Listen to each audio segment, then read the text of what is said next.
Min od jalup jatenda piny Kenya Dorcas Gashagwa kwayo piny owacho kaachiel kod riwruoge mag ji giwegi mondo chiw puonje ne oganda kotenore kod ber mar rito ratiro mag nyithindo ahinya to modak kod ng'ol mar neno.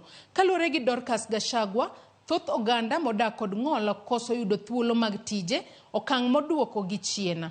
Okwayo duonde mag ji giwegi mondo obi kod chike mabiro chiwo thuolo makare ne nyithindo mantiere kod ng'ol mar neno mondo yud thuolo mar somo mana kaka jowetegi.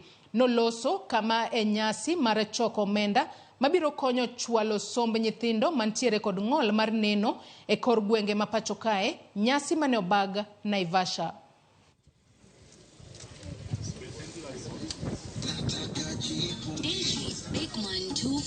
We must be careful not to stereotype and make our children feel the victims. And that is why I came to support them and to make sure that we are sensitizing the community and the nation about our children and our communities that need our support. We are going to make sure that if you are a blind person, you have Braille.